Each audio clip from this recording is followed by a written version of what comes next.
옛날, 옛날, 아주 먼 옛날에 호랑이가 담배를 피우고 산신령이 구름을 타고 내려와 바둑을 두던 시절. 사람의 발길이 거의 닿지 않는 깊고 깊은 산골짜기가 있었습니다. 그곳은 산이 워낙 높고 험준하여 해가 중천에 떴다가도 금세 보물이 뒤로 숨어버리는 첩첩산중이었는데 겨울이 찾아오면 온 세상이 하얗게 얼어붙어 마치 시간이 멈춘 듯 고요해지는 곳이었습니다. 산짐승들도 추위를 피해 굴속 깊이 몸을 숨기고 바람만이 앙상한 나뭇가지를 흔들며 골짜기를 휘젓고 다니는 삭막한 계절이 되면 이 산골은 세상과 완전히 단절된 외딴 섬처럼 변해버리곤 했습니다. 그 깊은 산자락 끝에 허름한 초가집 한 채가 바위처럼 웅크리고 있었는데 그곳에는 달수라고 불리는 젊은 사냥꾼이 홀로 살고 있었습니다. 달수는 부모님을 일찍 여의고 물려받은 재산이라고는 비바람을 겨우 피할 수 있는 낡은 오두막 한 채와 녹슨 화승총 한 자루가 전부인 가난한 청년이었습니다. 그는 비록 가진 것은 없었지만 욕심을 부리지 않고 산이 내어주는 만큼만 거두어 사는 순박하고 성실한 성품을 지니고 있었습니다. 봄이면 산나물을 캐고 여름이면 약초를 찾아 말리며 가을에는 도토리를 줍고 겨울에는 짐승을 사냥하여 하루하루를 연명했습니다. 마을 사람들은 그가 너무 깊은 산속에 혼자 사는 것을 걱정하여 가끔 마을로 내려와 살라고 권유했지만 달수는 산이 편하다며 빙그레 웃을 뿐이었습니다. 그에게는 이 거대한 산이 친구이자 부모였고 때로는 엄격한 스승과도 같았기에 외로움을 느낄 새도 없이 자연의 일부가 되어 살아가고 있었습니다. 어느 해 겨울 유난히 매서운 추위가 일찍 찾아와 산골짜기를 꽁꽁 얼어붙게 만들더니 며칠째 잿빛 구름이 하늘을 뒤덮고 있었습니다. 달수는 밑감을 넉넉히 준비해 두어야겠다는 생각에 지게를 지고 집을 나섰지만 숲의 공기는 여느 때와 달리 날카롭고 무거웠습니다. 마른 나뭇가지를 주워 모으는 동안에도 찬바람이 옷깃을 파고들어 살을 내는 듯했고 산새들조차 울음소리를 멈추고 어디론가 숨어버려 숲은 기이할 정도로 적막했습니다. 달수는 본능적으로 큰 눈이 올 것임을 직감하고 서둘러 발길을 돌리려 했으나 하늘에서는 이미 굵은 눈발이 하나둘 흩날리기 시작하더니 이내 앞이 보이지 않을 정도로 거센 눈보라가 몰아치기 시작했습니다. 눈보라는 마치 성난 짐승처럼 으르렁거리는 소리를 내며 숲을 집어삼킬 듯 맹렬하게 휘몰아쳤고 달수는 눈을 뜨기조차 힘든 상황 속에서 방향을 잃지 않으려 애를 썼습니다. 익숙한 길이었지만 순식간에 쌓인 눈으로 인해 길과 낭떠러지의 경계가 모호해졌고 자칫 발을 잘못 디디면 깊은 골짜기로 굴러떨어질 수 있는 위험한 상황이었습니다. 그는 짊어지고 있던 나무 지게를 내려놓고 몸을 가볍게 한 뒤 오로지 집으로 돌아가는 것에만 집중하며 한 걸음 한 걸음 눈밭을 헤쳐나갔습니다. 뺨을 때리는 눈바람에 얼굴 감각이 없어지고 손발이 꽁꽁 얼어붙었지만 집에 돌아가 따뜻한 아랫목에 몸을 녹일 생각 하나로 버티며 걸음을 재촉했습니다. 그때 하얀 눈으로 뒤덮인 숲 한가운데서 무언가 이질적인 색깔이 달수의 시야에 희미하게 들어왔습니다. 처음에는 바위 위에 떨어진 붉은 단풍잎이거나 산짐승이 사냥하고 남긴 흔적일 것이라 생각하고 무심히 지나치려 했으나 바람에 펄럭이는 모양새가 예사롭지 않아 보였습니다. 달수는 혹시나 하는 마음에 조심스럽게 그쪽으로 다가갔고 가까이 갈수록 그 형체가 분명해지자 그의 눈은 놀라움으로 커졌습니다. 그것은 눈 속에 반쯤 파묻혀 있는 사람의 형상이었는데 눈보라가 몰아치는 이 깊은 산중에서 사람이 쓰러져 있다는 것은 상상조차 할 수 없는 일이었기에 달수는 자신의 눈을 의심하며 눈을 비비고 다시 쳐다보았습니다. 가까이 다가가 확인해 보니 쓰러져 있는 사람은 놀랍게도 가녀린 체구의 젊은 소녀였습니다.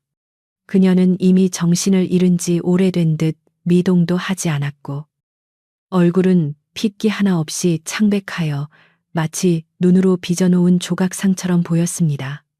달수는 황급히 그녀의 코 밑에 손가락을 대어 숨을 확인했는데 다행히 아주 미약하게 남아 따뜻한 기운이 느껴져 아직 목숨이 붙어 있음을 알 수 있었습니다. 소녀의 몸 위에는 눈이 수북하게 쌓여 있었고 입술은 추위로 인해 보라색으로 변해 있었지만 그녀가 입고 있는 옷은 산골 사람들은 평생 구경조차 하기 힘든 고운 비단 옷이었습니다. 달수는 소녀가 입고 있는 옷차림새를 보고 그녀가 보통 사람이 아님을 직감했지만 지금 그런 것을 따질 겨를이 없었습니다. 이대로 두었다가는 얼마 지나지 않아 얼어 죽을 것이 분명했기에 달수는 지체 없이 자신의 두꺼운 속옷을 벗어 소녀를 감싸고 그녀를 등 뒤로 업었습니다. 소녀의 몸은 얼음장처럼 차가웠고 깃털처럼 가벼웠는데 그 가벼움이 오히려 달수의 마음을 더욱 무겁게 짓눌렀습니다. 얼마나 오랫동안 이 추위 속에서 헤매었기에 이렇게 말랐을까? 그리고 도대체 무슨 사연이 있어 이 험한 산속까지 들어오게 되었을까 하는 의문이 머릿속을 스쳐 지나갔지만 달수는 이를 악물고 눈보라를 뚫고 걷기 시작했습니다. 돌아가는 길은 올 때보다 몇 배는 더 힘들고 고통스러웠는데 눈은 무릎까지 차올라 걸음을 옮길 때마다 엄청난 체력을 요구했습니다. 등 뒤에 엎인 소녀의 체온이 점점 떨어지는 것이 느껴지자 달수는 마음이 다급해져 큰 소리로 기합을 넣으며 자신을 채찍질했습니다. 조금만 참으시오. 곧 따뜻한 곳에 눕혀드리리다. 달수는 의식을 잃은 소녀에게 말을 건네며 혹시라도 그녀가 삶의 끈을 놓지 않기를 간절히 바랐습니다. 휘몰아치는 바람 소리에 그의 목소리는 묻혀버렸지만 그의 등에서 전해지는 필사적인 온기는 소녀에게 닿고 있었을 것입니다. 달수는 넘어지고 미끄러지면서도 소녀를 놓치지 않으려 안간힘을 썼습니다. 마침내 저 멀리 눈보라 사이로 희미하게 오두막의 윤곽이 드러나자 달수는 안도감에 다리가 풀릴 뻔했습니다. 오두막은 작고 초라했지만 지금 이 순간 그곳은 세상에서 가장 안전하고 따뜻한 성과도 같았습니다. 달수는 마지막 힘을 짜내어 마당을 가로질러 방문 앞까지 다다랐고 거칠게 문을 열고 안으로 들어섰습니다. 방 안은 비어있던 탓에 냉기가 감돌았지만 밖에서 몰아치던 눈보라가 차단되자 그 고요함만으로도 살 것 같았습니다. 달수는 조심스럽게 소녀를 아랫목 자리에 눕히고는 곧바로 부엌으로 달려가 아궁이에 불을 지피기 시작했습니다. 마른 장작을 아궁이에 가득 채워넣고 부싯돌을 쳐서 불씨를 만들자 매캐한 연기와 함께 타닥타닥 소리를 내며 불이 붙기 시작했습니다. 달수는 불길이 거세지도록 부채질을 하며 아궁이 앞을 지켰고 곧 온돌 밑으로 뜨거운 열기가 스며들기 시작했습니다. 방바닥이 서서히 데워지는 것을 확인한 달수는 방으로 돌아와 소녀의 상태를 살폈습니다. 여전히 그녀는 깨어날 기미가 없었고 젖은 옷이 몸에 달라붙어 체온을 뺏어가고 있었기에 젖은 옷을 말리는 것이 급선무였습니다. 달수는 잠시 망설였으나 사람을 살리는 것이 먼저라는 생각에 눈에 젖은 겉옷을 조심스럽게 벗겨내고 자신의 마른 옷가지와 이불을 덮어주었습니다. 소녀의 젖은 옷을 화로 옆에 널어 말리면서 달수는 그녀의 옷감을 다시 한번 자세히 보게 되었습니다. 붉은색 비단의 금실로 수놓아진 문양은 투박한 산골 사냥꾼의 눈에도 범상치 않은 귀한 물건임이 분명했습니다. 소매 끝에 달린 장식 하나, 옷깃의 선 하나까지도 정교하고 아름다워 마치 궁궐에서나 볼 법한 차림새였습니다. 이런 귀한 옷을 입은 여인이 어찌하여 호위무사 하나 없이 이 깊은 산속에서 죽어가고 있었는지 달수는 도무지 짐작조차 할 수 없었습니다. 혹시 난리통에 피난을 온 것인지 아니면 억울한 누명을 쓰고 도망친 것인지 온갖 추측이 꼬리에 꼬리를 물었습니다. 달수는 부엌으로 나가 쌀독을 열어보았으나 쌀은 바닥을 보이고 있었고 대신 가을에 주워 모은 도토리와 말린 버섯 그리고 귀하게 아껴두었던 좁쌀 한 줌을 꺼냈습니다. 지금 소녀에게 필요한 것은 얼어붙은 몸을 녹여줄 따뜻한 기운이었기에 달수는 정성껏 좁쌀죽을 끓이기 시작했습니다. 솥에서 구수한 냄새가 피어오르자 긴장이 조금 풀리는 듯했고 보글보글 끓어오르는 죽을 보며 달수는 소녀가 제발 눈을 뜨기만을 기도했습니다. 그는 나무 숟가락으로 죽을 휘저으며 불 조절을 세심하게 했고 죽이 충분히 퍼지자 그릇에 담아 방으로 들어갔습니다. 방 안은 아궁이의 열기 덕분에 훈훈해져 있었고 소녀의 창백했던 얼굴에도 아주 희미하게 혈색이 도는 듯했습니다. 달수는 소녀의 머리를 조심스럽게 받쳐들고 숟가락으로 미음을 떠서 입가에 가져갔습니다. 낭자, 정신 좀 차려보시오. 이걸 좀 드셔야 기운을 차릴 게 아니오.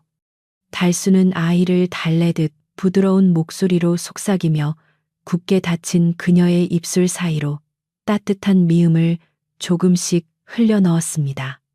처음에는 다 흘러내리는가 싶더니 목구멍으로 넘어가는 소리가 작게 들려왔고 달수는 그제야 안도의 한숨을 내쉬었습니다. 한 숟가락, 두 숟가락. 인내심을 가지고 천천히 미음을 먹이자 소녀의 굳었던 몸이 조금씩 이완되는 것이 느껴졌습니다. 달수는 젖은 수건으로 소녀의 이마에 맺힌 식은땀을 닦아주며 밤새 그녀의 곁을 지켰습니다. 밖에서는 여전히 눈보라가 거세게 몰아치며 문풍지를 덜덜 떨게 만들었지만 오두막 안은 타오르는 장작불과 달수의 따뜻한 정성으로 평온했습니다. 달수는 무릎을 꿇고 앉아 소녀의 숨소리에 귀를 기울이며 혹여나 열이 오르지는 않을까 수시로 이마를 짚어보았습니다. 그의 투박하고 거친 손길이었지만 그 안에 담긴 마음만은 세상 어느 명의보다도 간절하고 따뜻했습니다. 밤이 깊어가고 새벽이 다가올 무렵 달수는 피로를 이기지 못하고 벽에 기대어 깜빡 잠이 들었습니다. 꿈속에서도 그는 눈보라 속을 헤매며 누군가를 찾아다니는 꿈을 꾸었는데 깨어보니 닭이 울 시간은 지났으나 눈 때문에 세상이 어두컴컴했습니다. 화들짝 놀라 소녀를 살피니 다행히 그녀의 숨소리는 어젯밤보다 훨씬 고르고 편안해져 있었습니다. 달수는 굳어있던 어깨를 풀며 화로에 남은 불씨를 살려 방 안 온도를 유지했고 다시 부엌으로 나가 물을 끓이며 그녀가 깨어났을 때 마실 따뜻한 물을 준비했습니다. 날이 밝자 눈보라는 거짓말처럼 멈추었고 문 밖에는 허리춤까지 눈이 쌓여 세상이 온통 눈부신 은색으로 변해 있었습니다. 달수는 문을 조금 열어 신선한 공기를 방 안으로 들여보냈고 그 차가운 기운에 소녀의 속눈썹이 파르르 떨리는 것을 보았습니다. 달수는 숨을 죽이고 그녀를 지켜보았는데 마침내 소녀가 천천히 눈을 떴습니다. 그녀의 눈동자는 깊은 호수처럼 맑고 검었으나 그 안에는 깊은 슬픔과 공포가 서려 있었습니다. 그녀는 낯선 천장을 바라보다가 고개를 돌려 달수와 눈이 마주쳤고 순간적으로 몸을 움츠리며 경계하는 빛을 보였습니다. 달수는 얼른 뒤로 물러나 앉으며 두 손을 모으고 고개를 숙여 그녀를 안심시켰습니다. 놀라지 마십시오. 낭자, 여기는 산속에 있는 제 집입니다. 어젯밤 눈 속에 쓰러져 계신 것을 제가 모시고 왔습니다. 달수의 목소리는 낮고 부드러웠으며 그의 눈빛에는 해를 끼칠 의도가 전혀 없음을 보여주는 순박함이 가득했습니다. 소녀는 달수의 얼굴과 자신의 몸을 덮고 있는 투박한 이불, 그리고 방 안의 낡은 세간살이들을 번갈아 쳐다보며 상황을 파악하려는 듯 했습니다. 잠시 후 그녀는 경계를 조금 풀고 작게 고개를 끄덕였는데 목소리를 내려고 했으나 목이 잠겨 말이 나오지 않는 듯 기침을 했습니다. 달수는 재빨리 따뜻한 물이 담긴 그릇을 건넸고 소녀는 떨리는 손으로 그릇을 받아 조심스럽게 물을 마셨습니다. 물 한 모금에 목을 축인 그녀는 다시 한번 달수를 바라보았는데 그 눈빛에는 생명을 구해준 이에 대한 고마움과 여전히 가시지 않은 불안감이 교차하고 있었습니다. 달수는 그녀가 묻지 않아도 편안하게 있을 수 있도록 자신이 누구이며 이곳이 어디인지를 차근차근 설명해 주었습니다. 저는 이 산에서 사냥을 하며 사는 달수라고 합니다. 마을과는 거리가 꽤 멀어 사람의 왕래가 없는 곳이니 몸이 나을 때까지 안심하고 계셔도 됩니다. 소녀는 달수의 말에 안도하는 듯 긴 한숨을 내쉬더니 다시 스르르 눈을 감고 잠에 빠져들었습니다. 아직 기력이 쇠하여 깨어 있는 것조차 힘겨운 모양이었습니다. 달수는 그녀가 편안히 쉴 수 있도록 자리를 정돈해주고 밖으로 나와 마당에 쌓인 눈을 치우기 시작했습니다. 눈을 치우면서도 그의 마음속은 온통 방 안에 누워있는 신비로운 소녀에 대한 생각으로 가득 찼습니다. 그녀의 고운 손과 기품 있는 자태는 산골 여인들과는 확연히 달랐기에 달수는 그녀가 깨어나면 어떤 이야기를 들려줄지, 그리고 앞으로 자신에게 어떤 일이 벌어질지 알 수 없는 묘한 예감에 사로잡혔습니다. 달수는 장독대 위에 쌓인 눈을 쓸어내리며 하늘을 올려다 보았습니다. 구름 사이로 햇살이 비치기 시작했지만 산골의 공기는 여전히 차가웠습니다. 그는 오늘 사냥을 나가는 대신 집 주변을 단속하고 택감을 더 구해오기로 마음먹었습니다. 집에 귀한 손님이, 그것도 몸이 아픈 여인이 있으니 당분간은 멀리 나갈 수가 없었습니다. 달수는 창고에서 묵혀두었던 꿀단지를 꺼내 확인하고 소녀가 깨어나면 꿀물을 타주어야겠다고 생각하며 흐뭇한 미소를 지었습니다. 가난하고 외로운 사냥꾼의 오두막에 찾아온 이 뜻밖의 손님은 추운 겨울 달수의 마음에 작은 불씨 하나를 지피고 있었습니다. 방 안에서 다시 소녀의 기척이 들리자 달수는 서둘러 빗자루를 놓고 방으로 들어갔습니다. 소녀는 몸을 일으켜 앉으려 애쓰고 있었는데 달수가 급히 다가가 그녀의 등을 부축해 주었습니다. 무리해서 움직이지 마십시오. 아직 몸이 많이 차갑습니다. 달수의 만류에도 불구하고 소녀는 고개를 저으며 무언가 말하려는 듯 입술을 달싹였습니다. 그리고 아주 작은 목소리로 마치 바람결에 흩어지는 낙엽 소리처럼 희미하게 말했습니다. 고맙습니다. 그 한마디에 달수는 가슴 한구석이 찡해지는 것을 느꼈고 얼굴이 붉어지며 황송한 마음에 어쩔 줄 몰라 고개를 숙였습니다. 그렇게 깊은 숲속의 작은 오두막에서 사냥꾼 달수와 신비로운 소녀의 기묘한 동거가 시작되었습니다. 세상은 눈으로 덮여 모든 길이 끊겼지만 두 사람 사이에는 보이지 않는 인연의 끈이 이어지고 있었습니다. 달수는 아직 몰랐습니다.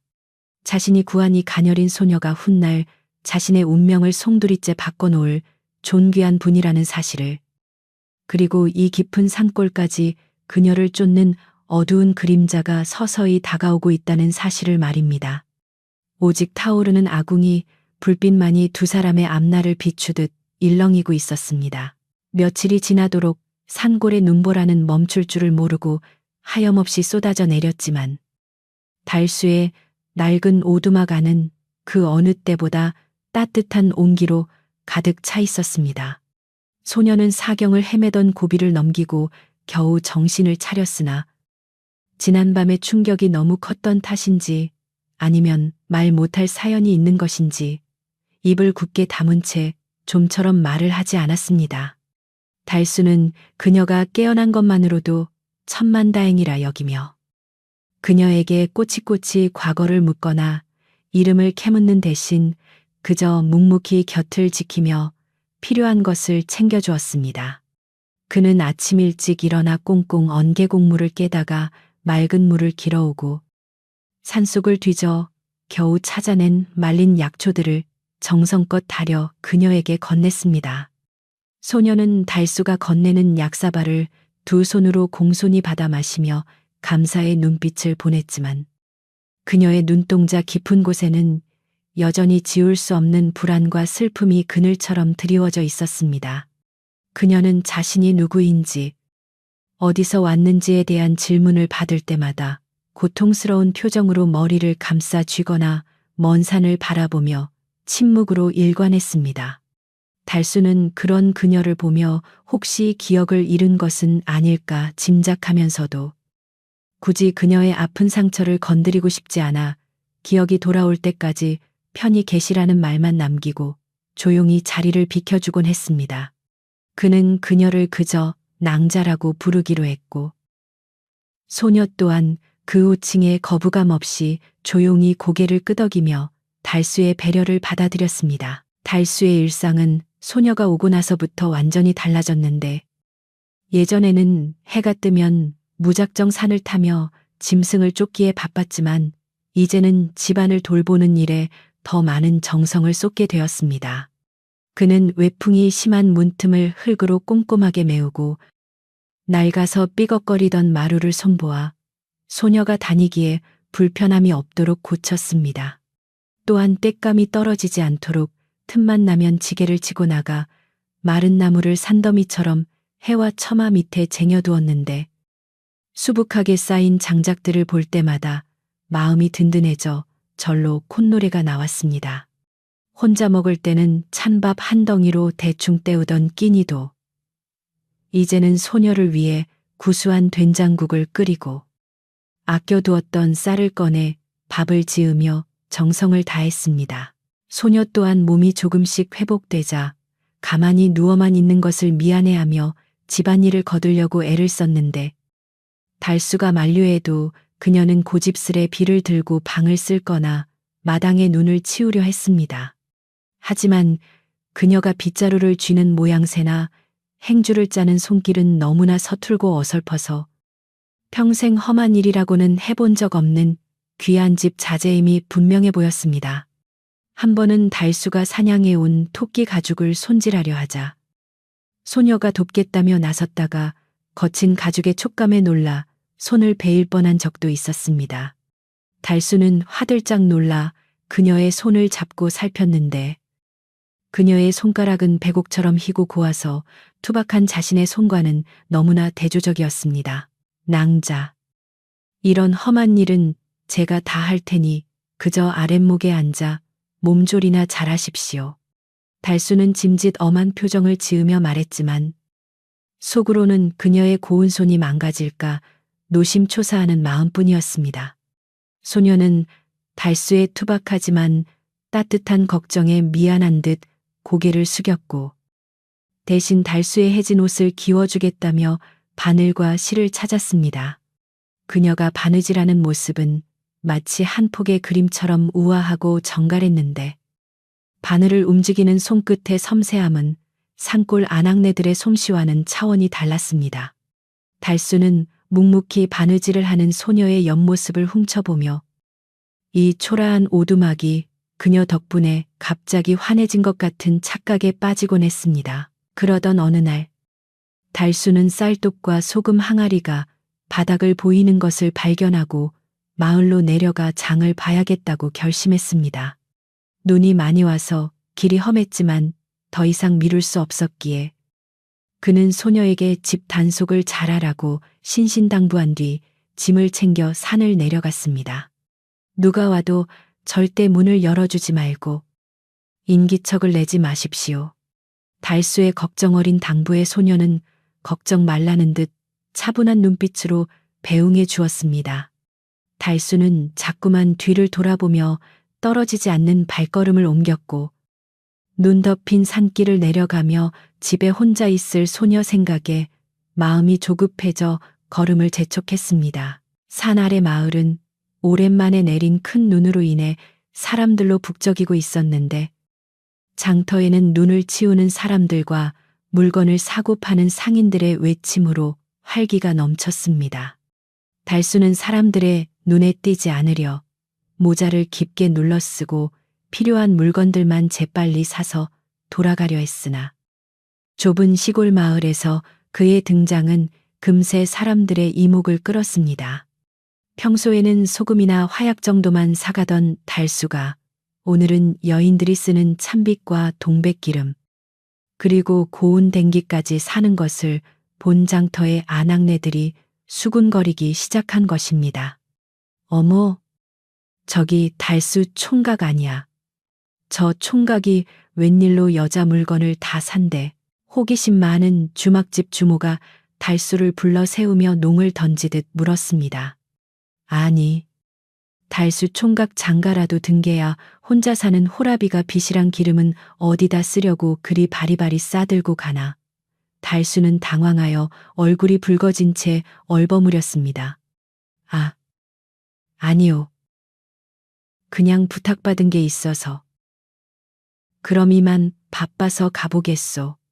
달수는 도망치듯 자리를 떴지만 그의 허둥지둥하는 모습은 오히려 사람들의 의심을 더욱 부채질하는 꼴이 되었습니다. 사람들은 삼삼오오 모여 앉아 달수의 변화에 대해 제멋대로 추측을 쏟아내기 시작했고 그 이야기는 눈덩이처럼 불어났습니다. 내가 며칠 전에 산 밑에서 나무를 하다가 봤는데 달순의 오두막 굴뚝에서 연기가 하루 종일 나더라고. 원래 사냥 나가면 저녁에나 불을 때는 위인인데 말이야. 한 나무꾼이 거들자 빨래터에서 돌아오던 안악도 한마디 보탰습니다. 맞아. 나도 얼핏 들었는데 산속에서 웬 여자 목소리가 들리는 것 같기도 하고.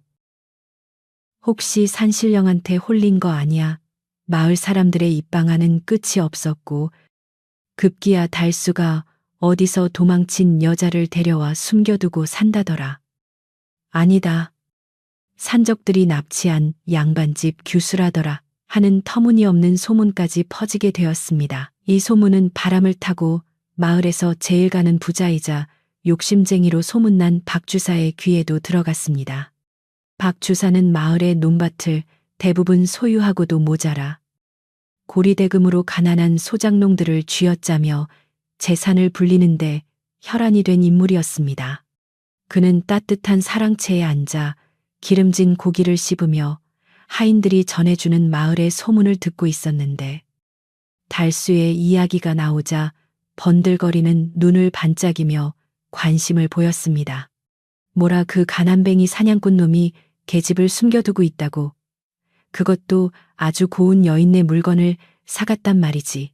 박 주사는 본능적으로 돈 냄새를 맡은 듯 턱수염을 쓰다듬으며 음흉한 미소를 지었습니다. 만약 그 여인이 주인을 배신하고 도망친 관비이거나 죄를 짓고 숨어든 양반가의 여식이라면 관아에 고발하여 포상금을 챙길 수도 있었고 그게 아니라면 약점을 잡아 달수를 협박해 그가 가진 사냥터나 짐승 가죽을 헐값에 빼앗을 수도 있겠다고 계산했습니다. 그는 즉시 자신의 신복인 칠성이라는 하인을 불렀습니다. 칠성은 눈치가 빠르고 발이 빨라 박 주사의 더러운 뒷일을 도맡아 처리하는 교활한 자였습니다. 칠성아, 너 오늘 밤 안으로 달수놈 오두막에 몰래 다녀오너라. 예, 이 추운 날씨에 그 험한 산을 말입니까요? 칠성이 울상을 지으며 묻자 박 주사는 엽전 꾸러미를 던져주며 호통을 쳤습니다. 잔말 말고 가서 그 집에 누가 있는지 생김새는 어떤지 낱낱이 알아오란 말이다. 만약 내 놈이 허투루 보고 왔다간 뼈도 못 추릴 줄 알아라. 칠성은 돈주머니를 받아 챙기며 굽신거렸고 해가 저물기 시작하자 속옷을 껴입고 산길을 오를 채비를 했습니다. 마을 사람들은 아무도 모르는 사이 탐욕스러운 그림자가 평화로운 달수의 오두막을 향해 서서히 뻗어가고 있었습니다. 한편 장을 보고 돌아오던 달수는 마을 어귀에 있는 커다란 느티나무 아래에서 마을의 최고 어른인 최 노인과 마주쳤습니다.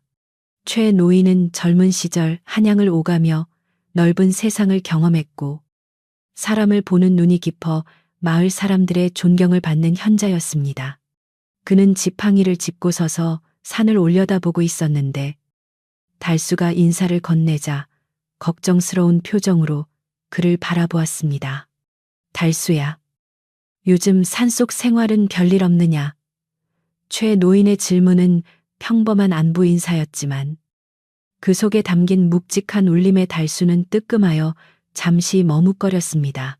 예, 어르신, 눈이 많이 와서 좀 힘들긴 하지만 그럭저럭 지내고 있습니다.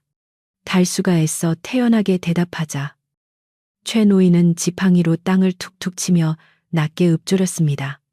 바람이 차다. 단순히 겨울바람이 아니라 비린내가 섞인 흉한 바람이 불어오는구나. 마을에 내 이야기가 돌고 있는 건 알고 있느냐.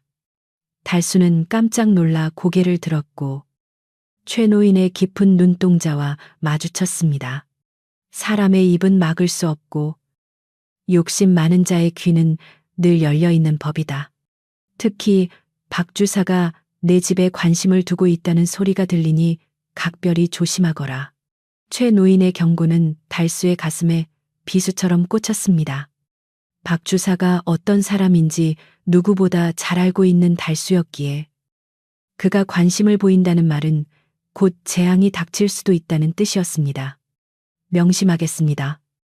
어르신, 일러주셔서 감사합니다. 달수는 깊이 허리 숙여 인사를 하고는 쫓기는 사람처럼 서둘러 산길을 올라갔습니다. 등 뒤에서 최 노인이 혀를 차며 안타까워하는 소리가 들리는 듯 했지만 달수는 뒤를 돌아볼 여유가 없었습니다. 그의 머릿속에는 오직 집에 혼자 있는 소녀가 무사한지 확인해야 한다는 생각뿐이었습니다. 달수는 숨이 턱까지 차오르도록 뛰다시피 하여 산을 올랐고 해가 뉘엿뉘엿 넘어갈 때쯤 되어서야 오두막이 보이는 언덕에 도착했습니다. 굴뚝에서는 저녁밥을 짓는지 하얀 연기가 모락모락 피어오르고 있었고 창호지 문틈으로는 따뜻한 호롱불 빛이 새어나오고 있었습니다. 그 평화로운 풍경을 보자 달수는 긴장이 풀리며 다리에 힘이 빠졌지만 동시에 최 노인의 경고가 떠올라 다시금 마음을 다잡았습니다. 그는 주위를 경계하며 조심스럽게 마당으로 들어섰고 인기척을 느낀 소녀가 문을 조금 열고 얼굴을 내밀었습니다. 다녀오셨어요. 소녀의 목소리는 여전히 작았지만 하루 종일 혼자 기다렸을 반가움이 묻어 있었습니다. 달수는 그녀의 무사한 모습을 확인하자 안도감과 함께 알 수 없는 벅차오름을 느꼈습니다. 그는 사온 물건들을 마루에 내려놓으며 짐짓 밝은 목소리로 말했습니다. 예, 눈길이라 좀 늦었습니다. 별일 없으셨지요? 소녀는 고개를 끄덕이며 달수의 옷에 묻은 눈을 털어주려 손을 뻗었는데 달수는 순간 그녀의 손이 닿는 것이 송구스러워 흠칫 물러섰다가 이내 가만히 그녀의 손길을 받았습니다. 그날 밤 달수와 소녀는 호롱불 아래 마주 앉아 조촐한 저녁상을 받았습니다. 달수가 사온 참빗과 동백기름을 내밀자 소녀의 눈이 휘둥그레졌습니다. 이 산골에서 이런 귀한 것을. 소녀는 말을 잇지 못하고 달수를 바라보았고 달수는 쑥스러운 듯 머리를 극적였습니다. 장터에 나갔다가 낭자 생각이 나서 머리라도 빗으면 기분이 좀 나아지지 않을까 해서요. 소녀는 빗을 소중하게 품에 안으며 눈시울을 붉혔고 그 모습에 달수는 박주사에 대한 걱정을 잠시 잊고 행복감에 젖어들었습니다. 하지만 그 평화도 잠시. 깊은 밤이 되자 오두막 주변의 숲에서 바스락거리는 소리가 들려왔습니다. 산짐승이 지나가는 소리일 수도 있었지만 달수의 예민한 청각은 그것이 짐승의 발소리가 아닌 사람의 조심스러운 발걸음 소리임을 감지했습니다. 그는 자는 척하며 벽에 걸린 화승총 쪽으로 은밀하게 손을 뻗었습니다. 밖에서는 박주사의 하인 칠성이 숨을 죽이고 오두막 담벼락에 붙어 안을 엿보려 하고 있었습니다. 칠성은 문틈으로 새어나오는 불빛 사이로 소녀의 그림자를 확인하고는 놀라움에 입을 틀어막았습니다. 그림자만으로도 알 수 있는 고운 자태와 방 안에서 들려오는 두 사람의 나지막한 대화 소리는 박주사의 의심이 사실임을 증명하고 있었습니다.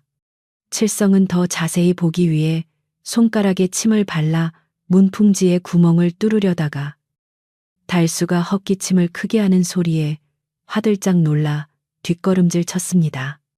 누구요?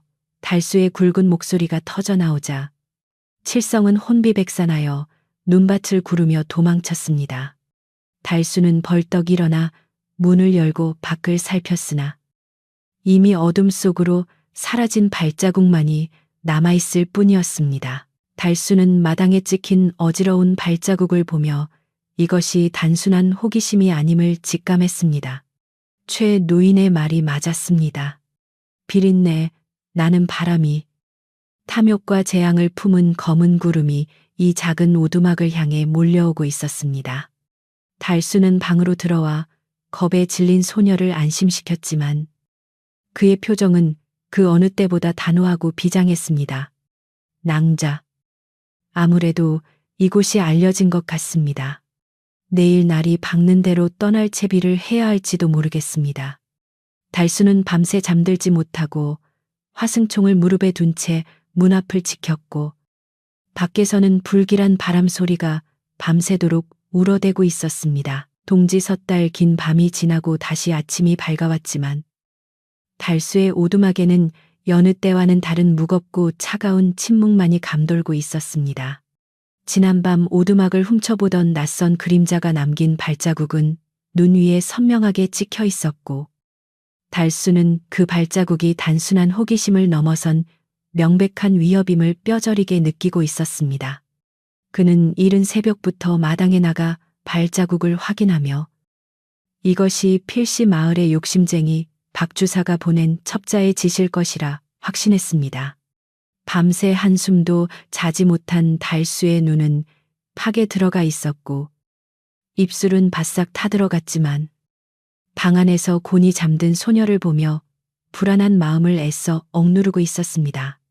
이제 이 산골 오두막은 더 이상 세상으로부터 안전하게 숨을 수 있는 도피처가 아니라는 사실이 그의 가슴을 짓눌렀습니다. 방 안에서는 소녀가 달수가 사다 준 찬빗으로 머리를 곱게 빗어내리고 있었는데 그 모습이 마치 선녀가 하강한 듯 눈부시게 아름다웠습니다.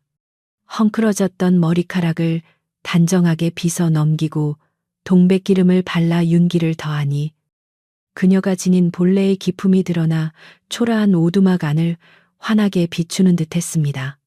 그녀는 비록 낡고 기운 달수의 옷을 입고 있었지만 곧은 허리와 우아한 손짓 그리고 사람을 압도하는 맑고 깊은 눈빛은 감히 범접할 수 없는 위엄을 풍기고 있었습니다. 달수는 문을 열고 들어서다가 달라진 그녀의 모습에 순간 숨이 턱 막히는 듯하여 멈칫거렸고 자신이 감히 마주 보아도 되는 분인지 의구심이 들 정도로 그녀의 존재감은 특별했습니다. 달수는 헛기침을 하며 마음을 다잡고는 조심스럽게 방 안으로 들어가 소녀 앞에 앉았습니다. 낭자, 드릴 말씀이 있습니다. 지난밤에 수상한 자가 다녀갔습니다. 아마도 마을에 사는 박주사가 보낸 사람인 듯합니다. 달수의 목소리는 떨리고 있었지만 최대한 차분하게 상황을 설명하려 애썼습니다. 그는 박주사가 얼마나 탐욕스럽고 집요한 사람인지, 그리고 낯선 여인이 있다는 소문이 돌면 어떤 험한 꼴을 당할 수 있는지에 대해 숨김없이 이야기했습니다. 이곳은 더 이상 안전하지 않습니다. 날이 밝았으니 당장 짐을 꾸려 더 깊은 산속이나 다른 마을로 피신해야 할 것 같습니다. 달수는 소녀를 지키기 위해서라면 자신의 터전을 버리는 것쯤은 아무것도 아니라고 생각했습니다. 그러나 소녀의 반응은 달수의 예상과는 전혀 달랐습니다. 보통의 여인이라면 두려움에 떨거나 울음을 터뜨렸을 테지만 그녀는 동요하는 기색 없이 차분하게 달수의 눈을 응시하며 조용히 고개를 저었습니다. 달수님, 저 때문에 이 추운 겨울에 삶의 터전을 버리고 떠나실 수는 없습니다. 그리고 제가 아무리 도망친들 저들이 작정하고 찾으려 든다면 이 좁은 산골 어디에 숨을 수 있겠습니까? 소녀의 목소리는 낮았지만 단호했고 그 안에는 깊은 통찰과 어떤 결연한 의지가 담겨 있었습니다. 그녀는 자신이 누구인지 밝히지는 않았으나 자신이 짊어진 운명의 무게를 피하지 않겠다는 듯한 태도를 보였습니다. 달수는 그녀의 당당함에 압도되어 잠시 할 말을 잃었습니다. 한편 지난밤 허겁지겁 산을 내려간 칠성은 숨이 턱까지 차오른 채 박주사의 사랑채로 뛰어들었습니다. 박주사는 아침상을 받기도 전부터 칠성이 오기만을 목 빠지게 기다리고 있었는데 칠성이 헐레벌떡 들어오자마자 눈을 부라리며 다그쳤습니다. 그래, 무엇을 보았느냐? 정말로 그놈 집에 계집이 숨어 있더냐? 칠성은 거친 숨을 몰아쉬며 호들갑을 떨었습니다. 나리, 말도 마십시오. 제 두 눈으로 똑똑히 보았습니다. 얼굴은 멀리서 봐도 달덩이같이 곱고 입고 있는 속적삼이나 자태가 예사롭지 않았습니다요. 산골 무지렁이가 데리고 살 여자가 절대 아닙니다. 칠성의 보고에 박주사의 눈이 탐욕으로 번들거렸습니다. 박주사는 무릎을 탁 치며 쾌재를 불렀습니다. 네, 그럴 줄 알았다. 필시 도성에서 죄를 짓고 도망친 대가집 규수거나 훔친 물건을 가지고 달아난 첩일개야. 그렇지 않고서야 그 깊은 산속에 그런 귀한 여자가 있을 리가 없지. 박주사는 머릿속으로 빠르게 셈을 굴렸습니다. 만약 그녀가 현상금이 걸린 죄인이라면 관아에 넘겨 큰 포상금을 챙길 수 있을 것이고 그게 아니라도 약점을 잡아 달수의 입을 막고 그녀를 자신의 놀이개로 삼거나 팔아 넘길 수도 있겠다는 더러운 욕심이 꿈틀거렸습니다. 그는 당장이라도 산으로 쳐들어가고 싶은 충동을 느꼈으나 달수가 사냥꾼이라 총을 가지고 있다는 점이 마음에 걸렸습니다. 박주사는 잔머리를 굴려 관아의 힘을 빌리기로 작정했습니다. 그는 곧장 비단 옷을 갖춰 입고 하인들을 대동하여 관아로 향했습니다. 관아의 포교는 평소 박주사에게 뇌물을 받아먹으며 뒤를 봐주던 자였는데 박주사가 찾아오자 반갑게 맞이했습니다. 아이고, 박주사 어른께서 아침부터 웬일이십니까? 박주사는 은밀하게 포교를 구석으로 데려가 엽전 꾸러미를 슬며시 찔러주며 속삭였습니다. 자네, 내 말 좀 들어보게. 저 산속에 사는 달수라는 사냥꾼 놈이 수상한 계집을 숨겨두고 있다는 소문 들었나? 내 알아보니 도성에서 수배 중인 흉악한 도둑년 같네 그려. 우리가 가서 잡으면 큰 공을 세우는 것 아니겠나? 포교는 돈주머니의 묵직함을 느끼며 입꼬리를 올렸습니다. 사실 여부야 어찌되었든 박주사의 청을 들어주면 콩고물이라도 떨어질 것이 분명했고 만약 정말로 죄인이라면 승진도 할 수 있는 기회였습니다. 아뇨, 그렇고 말고요. 감히 이 고을 산속에 죄인을 숨겨두다니 내 당장 포졸들을 풀어 잡아드리겠습니다. 포교는 즉시 포졸들을 집합시켜 몽둥이와 오랏줄을 챙기게 했고 박주사는 자신의 사병들까지 합세시켜 기세등등하게 산으로 갈 채비를 마쳤습니다. 마을 사람들은 관아의 포졸들과 박주사의 하인들이 무기를 들고 모여드는 것을 보며 큰일이 터졌음을 직감하고 불안에 떨었습니다. 그 시각 달수는 소녀의 만류에도 불구하고 만약의 사태에 대비해 비상식량과 따뜻한 옷가지를 챙겨 보찜을 싸고 있었습니다. 그는 방바닥을 뜯어내면 나오는 작은 굴을 떠올리며 정급박하면 소녀를 그곳에라도 숨겨야겠다고 생각했습니다. 낭자, 제 말을 들으십시오. 저들은 법도나 인정이 통하는 자들이 아닙니다. 일단 몸을 피하고 훗날을 도모해야 합니다. 달수는 애타는 마음으로 호소했지만 소녀는 보찜을 싸는 달수의 손을 부드럽게 잡으며 저지했습니다. 그녀의 손은 따뜻했고 떨림이 없었습니다. 달수님, 두려워 마세요. 진실은 어둠 속에 묻히지 않습니다. 제가 해결하겠습니다. 소녀는 품속 깊은 곳에 간직하고 있던 작은 주머니를 꺼내 만지작거렸습니다. 그 안에는 그녀가 궁을 떠날 때 챙겨온 신분패가 들어 있었는데 이것을 꺼내는 순간 자신의 정체가 드러나고 다시는 자유로운 삶으로 돌아갈 수 없게 된다는 것을 알고 있었습니다. 하지만 자신을 구해준 생명의 은인인 달수가 억울하게 누명을 쓰고 고초를 겪게 할 수는 없었습니다. 그녀는 오두막의 작은 창을 통해 들어오는 햇살을 바라보며 깊은 숨을 내쉬었습니다. 이제 숨바꼭질을 끝내고 세상 밖으로 나갈 시간이 다가오고 있음을 직감한 것입니다.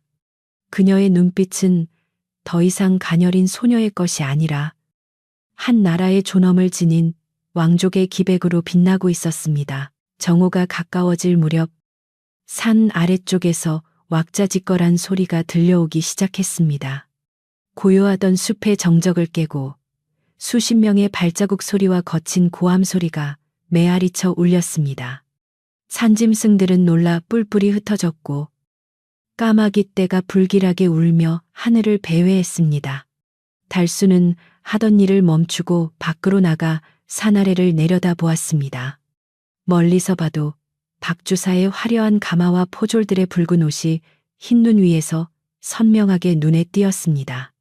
그들은 마치 개선장군이라도 된 양 위풍당당하게 산길을 오르고 있었는데 그 모습이 달수의 눈에는 굶주린 늑대떼처럼 보였습니다. 달수는 서둘러 집 안으로 들어와 화승총을 집어들었습니다. 화약과 탄환을 재는 그의 손은 긴장으로 땀에 젖어 있었지만 눈빛만은 결연했습니다. 낭자, 놈들이 오고 있습니다.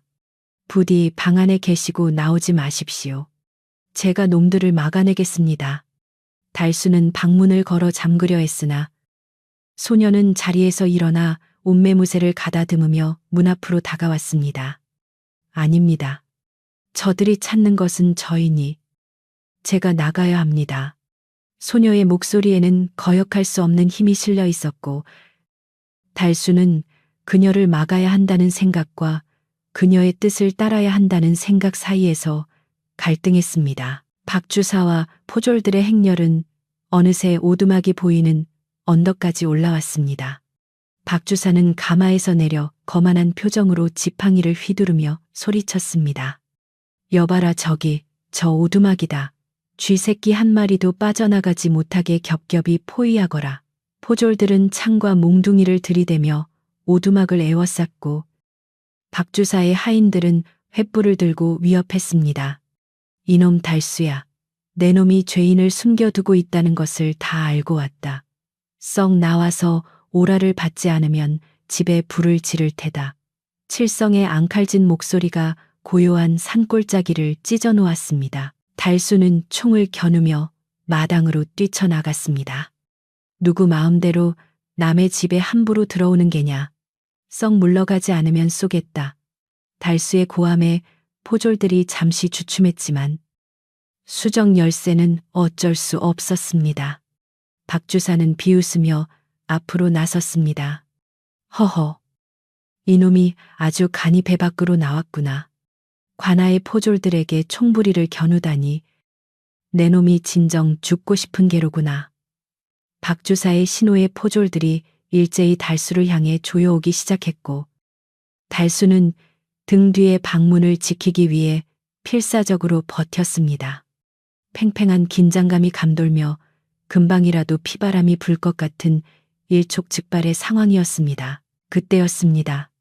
굳게 닫혀있던 방문이 끼익 소리를 내며 천천히 열렸습니다. 모두의 시선이 그곳으로 쏠렸고 달수조차 놀라서 뒤를 돌아보았습니다. 문턱을 넘어 밖으로 나오는 소녀의 모습은 눈보라 속에서도 흐트러짐 없이 고고했습니다. 그녀는 화려한 장식 없이도 빛이 났고 수십 명의 장정들 앞에서도 전혀 위축되지 않는 당당함을 보였습니다. 그녀의 등장은 마치 소란스러운 까마귀 떼 속에 학 한 마리가 내려앉은 듯한 이질적인 고요함을 가져왔습니다. 박주사는 입을 벌린 채 그녀의 미모의 넋을 잃었고 포졸들조차 그녀에게서 뿜어져 나오는 알 수 없는 위압감의 몽둥이를 내렸습니다. 소녀는 마당 한가운데로 걸어 나와 박주사를 똑바로 응시했습니다.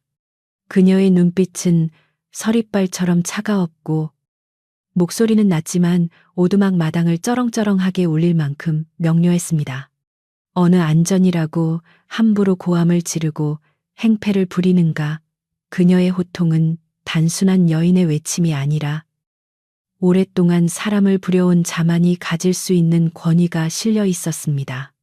박주사는 순간적으로 기세에 눌려 뒷걸음질 쳤지만 이내 정신을 차리고 비열한 웃음을 지었습니다. 이 계집이 아주 발악을 하는구나. 내년이 바로 달수를 홀린 그 요물이냐. 박주사가 소녀에게 다가가려 하자 달수가 앞을 막아섰지만 소녀는 손을 들어 달수를 제지했습니다. 달수님, 물러나 계세요.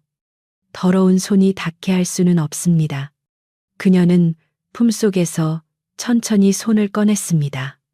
그 손에는 붉은 술이 달린 옥패가 들려 있었는데 햇빛을 받아 영롱하게 빛나는 그 옥패에는 왕실을 상징하는 용문양이 선명하게 새겨져 있었습니다.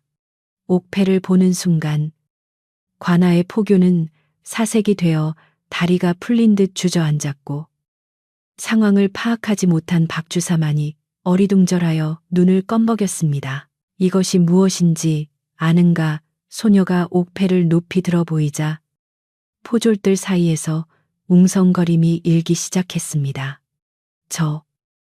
저것은 왕실의. 포교는 벌벌 떨며 머리를 땅에 쳐박았습니다. 아이고, 죽을 죄를 지었습니다. 귀한 분을 몰라 뵙고. 포교의 반응에 박주사의 얼굴에서도 핏기가 싹 가셨습니다. 소녀는 그들을 내려다보며 차갑게 말했습니다. 나는 이 나라의 공주이니라. 감히 누가 나의 은인을 죄인 취급하며 모욕하는가. 그녀의 선언은 천둥소리처럼 산골짜기에 메아리쳤고 달수는 그 자리에 얼어붙어 그녀를 바라볼 수밖에 없었습니다. 자신이 구해준 좁쌀죽을 받아먹던 그 가녀린 소녀가 공주라니. 달수의 머릿속은 하얗게 변해버렸습니다. 공주라는 말 한마디가 눈 덮인 산골짜기에 떨어지자 세상의 모든 소리가 일순간에 멈춘 듯한 정막이 흘렀습니다. 방금 전까지 기세등등하게 몽둥이를 휘두르며 고함을 지르던 포졸들은 마치 벼락을 맞은 나무처럼 그 자리에 굳어버렸고 박주사는 입을 딱 벌린 채 눈알만 굴리며 믿을 수 없다는 표정을 짓고 있었습니다. 소녀의 손에 들린 옥패는 겨울 햇살을 받아 영롱한 푸른 빛을 뿜어내고 있었는데 그 빛은 너무나도 선명하고 고귀하여 감히 가짜라고 의심할 수 없는 위엄을 지니고 있었습니다. 옥패에 새겨진 정교한 용의 문양은 왕실의 직계 혈통만이 지닐 수 있는 신분증과도 같은 것이었기에 관아 밥을 먹으며 눈치가 빠른 포교는 단박에 사태를 파악하고 온몸을 사시나무 떨듯 떨기 시작했습니다. 가장 먼저 정신을 차린 것은 바로 포교였습니다. 그는 들고 있던 육무 방망이를 바닥에 내동댕이 치고는 눈밭에 넙죽 엎드려 머리를 땅에 지시기듯 조아렸습니다. 아이고, 공주마마 소인이 눈이 멀어 귀하신 분을 알아보지 못하고 죽을 죄를 지었습니다. 부디 목숨만은 살려주시옵소서. 포교의 비명에 가까운 외침이 터져나오자 그제야 사태의 심각성을 깨달은 포졸들도 하나둘씩 무기를 버리고 우르르 무릎을 꿇었습니다. 거만하게 서 있던 박주사만이 상황을 받아들이지 못하고 멍하니 서 있다가 포교가 그의 옷자락을 잡아당기며 억지로 무릎을 꿇리는 바람에 눈 구덩이에 볼품없이 처박히고 말았습니다. 박주사는 눈 속에 파묻힌 채로도 억울하고 분한 마음에 씩씩거렸지만 분위기가 완전히 반전되었다는 사실만은 부정할 수 없었습니다. 그는 힐끔 고개를 들어 소녀를 쳐다보았는데 조금 전까지만 해도 산골에 숨어 사는 초라한 계집으로 보였던 그녀가 이제는 감히 쳐다보기도 힘든 거대한 산처럼 느껴졌습니다. 소녀는 눈 하나 깜짝하지 않고 차가운 눈빛으로 그들을 내려다보고 있었는데 그 서늘한 기운은 몰아치던 눈보라보다 더 매섭게 그들의 뼛속을 파고들었습니다. 그녀는 더 이상 달수의 보호를 받아야 하는 연약한 존재가 아니라 생사려 탈권을 쥐고 있는 지존의 위치에 서 있었습니다. 소녀는 엎드려 떨고 있는 무리들을 향해 천천히 그리고 또렷하게 입을 열었습니다. 너희들은 단순히 죄 없는 백성을 괴롭힌 것이 아니라 왕실의 안위를 위협하고 국법을 어지럽힌 대역죄를 저질렀다. 네, 비록 지금은 궁을 떠나 몸을 피하고 있는 신세이나 너희들의 오만방자한 행태는 결코 용서할 수 없다. 그녀의 목소리에는 서리빨 같은 분노가 서려 있었지만 결코 흥분하거나 흐트러지지 않는 절제된 위엄이 있었습니다. 포교와 포졸들은 공주의 호통에 감히 고개조차 들지 못하고 죽여주시옵소라는 말만 반복하며 벌벌 떨 뿐이었습니다. 박주사는 그제야 사태가 돌이킬 수 없음을 깨닫고 비굴하게 손을 비비며 애원하기 시작했습니다. 공주마마, 이 미천한 놈이 아무것도 모르고 그저 도둑인 줄로만 알고 다 나라를 걱정하는 충정에서 비롯된 일이오니 부디 넓으신 아량으로 굽어 살펴 주시옵소서. 그는 자신의 탐욕을 충정으로 포장하려 했으나 소녀의 눈매는 더욱 매서워졌습니다. 충정이라 하였느냐, 힘없는 백성을 핍박하고 남의 재물을 탐하여 사병을 부리는 것이 너희가 말하는 충정이냐. 내 너의 죄상을 낱낱이 기억해 두었다가 훗날 반드시 그 죄를 물을 것이니라. 소녀의 단호한 꾸짖음에 박주사는 할 말을 잃고 얼굴이 흑빛이 되어 주저앉았습니다. 더 이상 변명조차 통하지 않는다는 것을 깨달은 그는 공포에 질려 오줌을 지릴 지경이었습니다. 소녀는 그들의 추한 모습을 더 이상 보고 싶지 않다는 듯 손을 휘저으며 축객령을 내렸습니다. 당장 내 눈앞에서 사라지거라. 그리고 관하로 돌아가 근신하며 내 처분을 기다리라. 만약 다시 한번 이 근처에 얼씬거리거나 달수님을 해하려 든다면 그때는 국법에 따라 엄히 다스릴 것이다. 그녀의 명령은 거역할 수 없는 어명과도 같았습니다. 포교와 포졸들 그리고 박주사의 하인들은 마치 호랑이 굴에서 풀려난 토끼처럼 허둥지둥 일어났습니다. 그들은 연신 허리를 굽신거리며 뒷걸음질 쳤고 도망치듯 산비탈을 내려가기 시작했습니다. 올라올 때의 위풍당당하던 기세는 온데간데 없고 서로 먼저 가려고 밀치고 넘어지며 꼴사납게 굴러떨어지는 모습이 가관이었습니다. 박주사 역시 하인들의 부축을 받으며 허겁지겁 도망쳤는데 벗겨진 신발 한 짝도 챙기지 못할 만큼 다급해 보였습니다. 순식간에 마당은 텅 비었고 다시금 산골짜기에는 까마귀 울음소리와 바람소리만이 남게 되었습니다. 모든 소란이 끝나고 다시 고요가 찾아오자 달수는 들고 있던 화승총을 스르르 떨어뜨렸습니다. 긴장이 풀린 탓도 있었지만 그보다 더 큰 충격이 그의 온몸을 감싸고 있었기 때문입니다. 그는 눈앞에 서 있는 소녀를 멍하니 바라보았습니다. 며칠 동안 한 방에서 밥을 먹고 아픈 몸을 간호해주며 담소를 나누었던 그녀가 이 나라의 공주라니 도무지 현실감이 느껴지지 않았습니다. 달수는 자신의 누추한 옷차림과 초라한 오두막을 둘러보며 감히 자신이 공주를 이 누추한 곳에 모셨다는 사실에 황송함과 두려움을 동시에 느꼈습니다. 달수는 주춤주춤 뒷걸음질 치다가 무릎을 꿇으려 했습니다. 신분의 차이는 하늘과 땅만큼이나 컸고 평민인 자신이 왕족과 눈을 마주치고 말을 섞었다는 것만으로도 불경죄에 해당할 수 있다는 생각이 뒤늦게 밀려왔기 때문입니다. 공주, 마마. 소인이 미천하여 귀한 분을 알아보지 못하고 함부로 대했습니다. 죽을 죄를 지었습니다.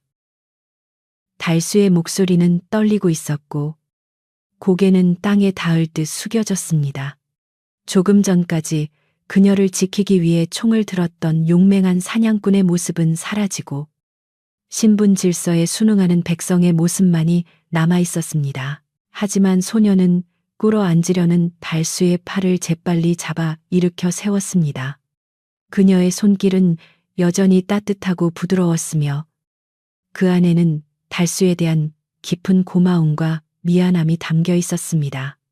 달수님, 이러지 마십시오. 저에게 달수님은 생명의 은인이자 추운 겨울밤 저를 지켜준 유일한 보호자이십니다. 신분이 무엇이 중요하겠습니까? 저를 구해주신 그 따뜻한 마음만으로도 달수님은 저에게 세상 누구보다 귀한 분입니다. 소녀는 달수의 눈을 똑바로 바라보며 진심을 다해 말했습니다. 달수는 소녀의 말에 고개를 들었지만 여전히 어색함과 어려움이 남아있어 시선을 어디에 두어야 할지 몰랐습니다. 하오나 마마. 이곳은 너무나 누추하고 위험한 곳입니다. 제가 감히 달수가 말을 잇지 못하고 우물쭈물하자 소녀는 빙그레 미소를 지어 보였습니다. 그 미소는 공주의 위엄을 벗어던진 며칠간 달수와 함께 지냈던 그 순박하고 맑은 소녀의 미소였습니다. 밖이 많이 춥습니다. 몸이 아직 성치 않으니 방으로 들어가 몸을 좀 녹여도 되겠습니까? 저에게는 궐의 비단 이불보다 달수님의 아랫목이 더 따뜻하고 편안합니다. 소녀의 너스레의 달수는 저도 모르게 굳었던 표정을 풀고 옅은 미소를 지었습니다. 그녀가 스스로를 낮추고 자신을 배려하고 있음을 느꼈기 때문입니다. 달수는 얼른 정신을 차리고 방문을 활짝 열어주었습니다. 아, 예. 어서 드시지요. 밖에서 너무 오래 계셨습니다. 두 사람은 다시 오두막 안으로 들어왔습니다. 방 안에는 아까 나가기 전에 피워두었던 화로의 불씨가 여전히 빨갛게 살아있었고 훈훈한 온기가 그들을 맞이했습니다. 방금 전 겪었던 일들이 마치 꿈만 같았지만 방 안의 풍경은 변함없이 평온했습니다. 달수는 소녀를 아랫목에 앉히고 서둘러 소미불을 덮어주었습니다. 그리고 부엌으로 나가 물을 끓이려 했으나 손이 떨려 물동이를 놓칠 뻔했습니다. 그는 잠시 부엌 바닥에 쪼그리고 앉아 거칠게 뛰는 심장을 진정시켜야 했습니다. 박 주사가 도망갔다는 안도감과 공주를 모시고 있다는 긴장감이 뒤섞여 머릿속이 복잡했습니다. 하지만 그는 곧 마음을 다잡았습니다. 공주이든 아니든 그녀는 지금 자신의 보살핌이 필요한 사람이고 자신은 그녀를 지켜야 할 책임이 있는 집주인이었기 때문입니다. 달수는 솥에 물을 붓고 꿀을 한 숟가락 듬뿍 퍼서 넣었습니다. 놀란 가슴을 진정시키는 데는 달콤하고 따뜻한 꿀물만 한 것이 없다고 생각했습니다. 장작불이 타닥타닥 타오르는 소리를 들으며 달수는 며칠 전 눈 속에서 그녀를 처음 발견했던 순간부터 지금까지의 일들을 천천히 되짚어 보았습니다. 그녀의 고운 손, 기품 있는 말투, 그리고 결정적인 순간 보여주었던 당당함까지 모든 것이 이제야 퍼즐처럼 맞춰지는 듯했습니다. 그는 꿀물이 끓기를 기다리며 이제 앞으로 자신과 그녀의 운명이 어떻게 될지 막막하면서도 묘한 기대를 품게 되었습니다. 방 안에서 소녀는 달수가 덮어준 이불을 끌어안고 벽에 기대어 앉아 있었습니다. 그녀 역시 긴장이 풀리자 급격한 피로가 몰려왔습니다. 사실 그녀가 옥패를 꺼내든 것은 목숨을 건 도박과도 같았습니다. 자신의 신분이 노출되면 정적들에게 위치가 발각될 위험이 있었지만 죄 없는 달수가 자신 때문에 희생되는 것을 지켜볼 수만은 없었기에 내린 결단이었습니다. 그녀는 문 밖에서 들려오는 달수의 부스럭거리는 소리에 귀를 기울이며 이 투박하고 정직한 사냥꾼에게 무한한 신뢰와 애틋함을 느꼈습니다. 궁궐의 그 어떤 신하보다도 지금 이 순간만큼은 달수가 가장 든든한 방패였습니다. 달수는 그녀의 간곡한 부탁에 당황스러웠지만 그녀의 진심 어린 눈빛을 거역할 수 없었습니다. 그럼 낭자라고 부르겠습니다. 하지만 말은 편하게 할 수 없습니다. 제 마음이 편치 않아서요. 달수의 고집의 소녀는 작게 웃음을 터뜨렸습니다. 알겠습니다. 달수님, 마음 편하신 대로 하세요. 두 사람은 마주 앉아 따뜻한 꿀물을 마셨습니다. 달콤한 액체가 목을 타고 넘어가자 얼어붙었던 몸과 마음이 사르르 녹아내리는 것 같았습니다. 오두막 안에는 다시 평화로운 침묵이 흘렀고 그 침묵은 전처럼 어색하거나 무겁지 않았습니다. 꿀물을 마신 후 달수는 저녁 준비를 하기 시작했습니다. 큰일을 겪고 났으니 배가 고플 터였습니다. 그는 쌀독을 탈탈 털어 하얀 쌀밥을 짓고 묵은 김치를 썰어 넣고 비지찌개를 끓였습니다. 보글보글 찌개 끓는 소리와 구수한 냄새가 방안을 가득 채우자 공주라는 신분의 벽도 잠시 흐릿해지고 그저 배고픈 두 사람의 소박한 저녁 시간만이 남았습니다. 달수는 상을 차려내며 쑥스러운 듯 말했습니다. 궁에서 드시던 수라상에 비하면 형편없겠지만 정성을 다해 만들었습니다. 소녀는 김이 모락모락 나는 쌀밥과 투박한 찌개를 보며 감동 어린 표정을 지었습니다. 아닙니다. 제가 세상에 태어나 받은 밥상 중 가장 따뜻하고 귀한 밥상입니다.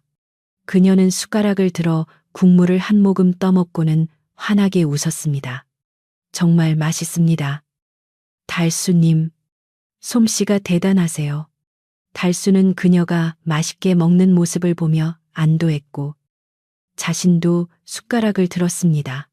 밖에는 다시 눈발이 날리기 시작했지만 오두막 안은 두 사람의 온기로 훈훈했습니다. 저녁 식사가 끝나고 달수는 순공을 끓여내왔습니다. 배가 부르고 몸이 따뜻해지자 소녀는 조심스럽게 자신의 이야기를 꺼냈습니다. 사실 저는 권례의 암투에 휘말려 잠시 피신을 가던 중이었습니다. 믿었던 호위무사들이 적들에게 매수된 것을 알고 도망치다 길을 잃고 이 산속까지 오게 된 것이지요. 그녀의 목소리는 담담했지만 그 속에 담긴 고초와 외로움이 전해져 달수는 가슴이 아팠습니다. 달수님을 만나지 못했다면 저는 이미 이 세상 사람이 아니었을 겁니다. 제 목숨은 달수님이 다시 주신 것이나 다름없습니다. 달수는 그녀의 사연을 듣고 묵묵히 고개를 끄덕였습니다. 이제 세상에 정체가 드러났으니 곧 궐에서 낭자를 모시러 올 것입니다. 그때까지 제가 목숨을 바쳐 지켜드리겠습니다. 달수의 다짐은 빈말이 아니었습니다. 그는 이미 마음속으로 그녀를 위해 모든 것을 바치기로 결심하고 있었습니다. 소녀는 그런 달수를 바라보며 눈시울을 붉혔고 창호지 문 너머로 흔들리는 달빛을 바라보며 깊은 생각에 잠겼습니다. 이 평화롭고 따뜻한 오두막에서의 시간도 이제 얼마 남지 않았음을 두 사람 모두 직감하고 있었기 때문입니다. 밤이 깊어가자 달수는 백감을 더 넣어 아궁이를 지폈습니다. 타닥타닥 타오르는 불꽃 소리가 자장가처럼 들려왔습니다. 폭풍처럼 몰아쳤던 하루가 지나고 오두막은 언제 그랬냐는 듯 다시 고요한 안식처로 돌아왔습니다. 달수와 소녀는 각자의 자리에 누워 천장을 바라보았지만 쉽게 잠들지 못했습니다. 서로에 대한 고마움과 다가올 이별에 대한 아쉬움이 교차하는 밤이었습니다. 하지만 적어도 오늘 밤만큼은 그 어떤 위협도 걱정도 없이 편안하게 쉴 수 있다는 사실에 감사하며 두 사람은 서서히 잠속으로 빠져들었습니다. 폭풍우가 지나간 산골짜기의 아침은 눈이 시릴 만큼 투명하고 맑은 햇살로 시작되었습니다. 지난밤의 소란이 거짓말이었던 것처럼 숲은 고요한 평화를 되찾았고 나뭇가지마다 매달린 고드름은 아침 햇살을 받아 보석처럼 영롱하게 빛나고 있었습니다. 달수는 여느 때보다 일찍 일어나 마당을 쓸고 아궁이에 불을 지폈는데 그의 마음 한구석에는 다가올 이별에 대한 아쉬움과 함께 큰일을 무사히 넘겼다는 안도감이 공존하고 있었습니다. 방 안에서는 연화 공주가 단정하게 앉아 창밖을 바라보고 있었고 두 사람은 말없이 따뜻한 차를 나누며 마지막이 될지도 모르는 오두막에서의 시간을 소중하게 보내고 있었습니다. 그때 산 아래 멀리서부터 웅장한 나팔 소리가 울려 퍼지며 정적을 깨뜨렸는데 그것은 관아의 포졸들이 내던 거친 고함과는 차원이 다른 엄숙하고 장엄한 울림이었습니다. 나팔 소리는 산맥을 타고 메아리치며 점점 가까워졌고 곧이어 형형색색의 깃발을 앞세운 거대한 행렬이 눈 덮인 산길을 따라 올라오기 시작했습니다. 그것은 궁궐에서 공주를 모시러 온 정식 호위 부대였는데 황금색 용이 그려진 깃발이 바람에 펄럭이고 화려한 갑옷을 입은 무사들이 질서 정연하게 움직이는 모습은 마치 하늘의 군대가 내려온 듯 장관이었습니다. 마을 사람들은 난생 처음 보는 엄청난 구경거리에 입을 다물지 못하고 길가에 엎드려 머리를 조아렸고 겁에 질린 박주사는 집안에 꽁꽁 숨어 나오지도 못했습니다. 행렬의 중심에는 공주가 탈 화려한 가마가 자리하고 있었는데 붉은 비단과 황금 장식으로 치장된 가마는 하얀 눈밭 위에서 더욱 눈부시게 빛났습니다. 행렬이 오두막 앞마당에 도착하자 우두머리로 보이는 장수가 말에서 내려 정중하게 예를 갖추고 무릎을 꿇었습니다. 공주 마마, 늦게 찾아뵈어 송구하옵니다. 권례의 병고를 수습하고 이제야 마마를 모시러 왔습니다. 장수의 목소리는 굵고 힘찼으며 그 뒤로 도열한 수십 명의 무사들이 일제히 마마를 배웁니다. 라고 외치자 산천이 울리는 듯 했습니다. 방 안에 있던 공주는 천천히 문을 열고 마루로 나섰습니다. 그녀는 여전히 달수가 준 남루한 옷을 입고 있었지만 수많은 호위 무사들 앞에서도 기죽지 않는 왕족의 위엄이 서려 있어 옷차림 따위는 그녀의 고귀함을 가릴 수 없었습니다. 달수는 마당 한 구석에 비켜서서 이 벅찬 광경을 지켜보며 그녀가 자신과는 전혀 다른 세상의 사람임을 다시 한번 실감했습니다. 공주는 장수의 인사를 받은 뒤 곧바로 시선을 돌려 구석에 서 있는 달수를 찾았습니다. 그녀는 호위 장수에게 무언가 지시를 내렸고 곧 비단 옷과 가죽신을 든 궁녀들이 달수에게 다가왔습니다. 달수가 당황하여 손사래를 쳤지만 공주는 온화한 미소를 지으며 그를 불렀습니다. 달수님, 이리 가까이 오세요. 떠나기 전에 제가 드리는 작은 성의이니 거절하지 말아 주십시오. 공주의 부드러운 목소리에 달수는 어쩔 수 없이 궁녀들이 건네는 새 옷을 받아들었고 난생 처음 입어보는 부드러운 비단 옷의 감촉에 어색해하며 몸둘 바를 몰라 했습니다. 공주는 그런 달수의 모습을 흐뭇하게 바라보며 자신이 가장 힘들 때 곁을 지켜준 은인에 대한 예우를 다하고자 했습니다. 떠날 채비가 모두 끝나고 공주가 가마에 오를 시간이 되자 그녀는 달수에게 다가와 그의 투박하고 거친 두 손을 자신의 고운 손으로 감싸 쥐었습니다. 달수님, 궁으로 돌아가더라도 이 산골에서의 시간과 달수님의 따뜻한 마음은 결코 잊지 않을 것입니다. 달수님이 끓여주신 좁쌀죽과 꿀물은 세상 그 어떤 산의 진미보다 귀한 맛으로 기억될 것입니다. 공주의 눈에는 그렁그렁한 눈물이 고여 있었고 진심이 담긴 그녀의 고백의 달수 역시 목이 메어 말을 잇지 못했습니다. 마마, 부디 강건하시고 성군이 되시어 백성을 굽어 살펴 주시옵소서. 저는 그것으로 족합니다.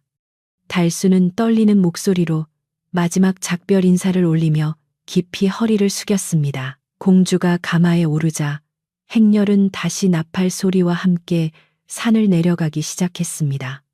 수많은 무사와 궁녀들이 그녀의 뒤를 따랐고 오두막 마당은 금세 텅 비어버렸습니다. 달수는 행렬이 시야에서 완전히 사라질 때까지 언덕 위에 서서 그 뒷모습을 지켜보았습니다. 화려했던 깃발들이 숲속으로 사라지고 나팔 소리마저 희미해지자 산골짜기에는 다시금 바람 소리와 새소리만이 남았습니다. 하지만 그 고요함은 예전에 외롭고 쓸쓸했던 정막과는 달랐습니다. 달수의 가슴 속에는 평생 잊지 못할 추억과 긍지가 가득 차올랐고 텅 빈 오두막은 공주가 머물다 간 온기로 인해 여전히 따뜻하게 느껴졌습니다. 며칠 후 달수의 오두막으로 관아의 관리들이 줄지어 찾아왔습니다. 그들은 전과 달리 매우 공손한 태도로 달수에게 큰 절을 올리며 임금님이 내린 교지를 전달했습니다. 공주 마마의 생명을 구한 은인에게 큰 상을 내리노라. 관리들이 가져온 수레에는 쌀과 비단, 금은보화가 가득 실려 있었고 산 아래 기름진 논밭과 마을에서 가장 큰 기와집이 달수의 소유가 되었다는 문서도 함께 전달되었습니다. 달수는 꿈인지 생시인지 분간할 수 없어 멍하니 서 있었는데 관리들은 덧붙여 달수를 이고을의 촌장으로 임명한다는 파격적인 소식까지 전했습니다. 가난하고 외로운 사냥꾼이 하루아침에 고을에서 가장 부유하고 높은 신분의 사람이 된 것입니다. 이 소식은 삽시간에 마을 전체로 퍼져나갔고 마을 사람들은 앞다투어 달수를 찾아와 축하 인사를 건넸습니다. 아이고, 달수 촌장님, 우리 마을에 이런 경사가 생기다니 꿈만 같습니다. 예전에 달수를 무시하거나 수군거렸던 사람들조차 굽신거리며 아부하기 바빴지만 달수는 그들을 탓하거나 거만하게 굴지 않았습니다. 그는 오히려 받은 재물을 풀어 마을 잔치를 열고 가난한 이웃들에게 쌀과 옷감을 아낌없이 나누어 주었습니다. 이 모든 것은 하늘이 주신 복이니 우리 모두가 함께 누려야 마땅합니다. 달수의 겸손하고 넉넉한 인심에 마을 사람들은 진심으로 감복하였고 그를 존경하는 마음으로 따르게 되었습니다. 한편 욕심쟁이 박주사와 그의 하인들은 관아로 끌려가 혹독한 곤장을 맞고 옥살이를 한 뒤에야 풀려날 수 있었습니다. 박주사는 재산의 절반을 관아에 몰수당하고 마을 사람들의 손가락질을 받는 신세로 전락했습니다. 그는 밤늦게 달수의 집을 찾아와 눈물을 흘리며 지난날의 잘못을 빌었습니다. 촌장님, 제가 눈이 멀어 죽을 죄를 지었습니다. 부디 한 번만 용서해 주십시오. 달수는 엎드려 비는 박주사를 일으켜 세우며 따뜻한 밥상을 차려주었습니다. 지난 일은 잊으십시오. 앞으로는 욕심을 버리고 베풀며 사시면 됩니다. 달수의 넓은 아량에 박주사는 통곡하며 개과천선할 것을 맹세했습니다. 겨울이 지나고 봄이 찾아오자 달수의 기와집 마당에는 매화꽃이 흐드러지게 피어났습니다. 달수는 더 이상 위험한 사냥을 나가지 않아도 되었지만 가끔 산에 올라 예전 오두막을 찾아가곤 했습니다. 오두막은 이제 아무도 살지 않지만 달수는 그곳을 깨끗하게 관리하며 공주와의 추억을 되새겼습니다. 따스한 봄바람이 불어오면 마치 공주가 찾아왔던 그날처럼 설레는 기분이 들었고, 산새들의 지저김은 공주의 맑은 웃음소리처럼 들렸습니다. 달수는 마루에 걸터 앉아 먼 하늘을 바라보며 궁궐에 계실 공주의 안녕을 기원하는 것으로 하루를 시작하곤 했습니다. 달수의 집은 언제나 사람들로 북적였습니다. 마을의 대소사를 의논하러 오는 어른들, 옛 이야기를 들으러 오는 아이들, 그리고 도움을 청하러 오는 어려운 이웃들로 문턱이 다를 지경이었습니다.